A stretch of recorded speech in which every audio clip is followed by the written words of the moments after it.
Jamaican pride on full display throughout our city and the world as this year marks 60 years since the island gained its independence from the United Kingdom. CBS 2's Lisa Rozner introduces us to some New Yorkers who are embracing the milestone and honoring their heritage in a big way.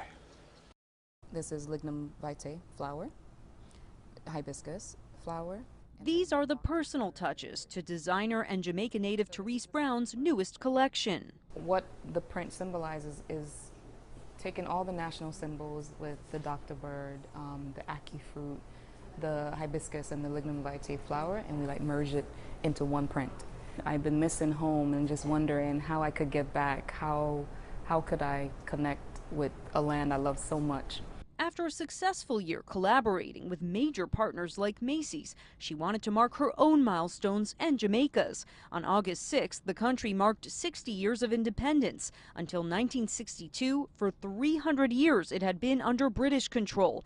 Brown moved from a small town called Lucy between Negril and Montego Bay to the Bronx at 7 years old. She recently learned her late great-grandmother may have been a freed slave.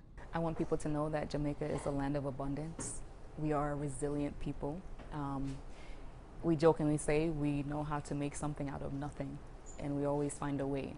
And there's a saying that we use a lot, and you hear it when people say, if you want good, you know it's have to run. Meaning, if you want good things in life, you have to work hard, you have to sacrifice, and you'll get there.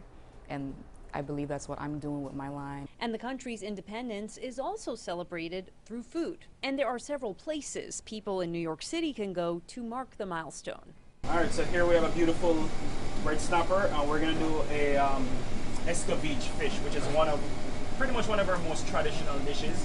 We're just going to cut into the flesh. Chef Andre Fowles, a native of Kingston, is the culinary director for Miss Lily's 7A in the East Village. Because Jamaica is a food culture, is a cooking culture, so you're always forced to get in the kitchen at a young age. He says his grandmother was his greatest influence.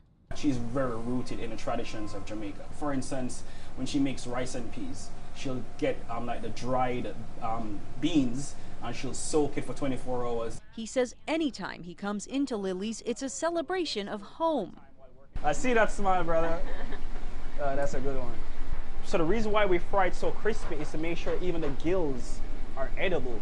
The restaurant has a global menu infused with Jamaican ingredients. For the Jubilee, Fowles cooked up some jerk chicken. It's a celebration of, coming into our own as a people, having control, over what we want to do with our future. It's just a really magical experience. It's a complete sensation of just the people, the energy, the music, the food, the ambience. A future that looks so bright you can taste it.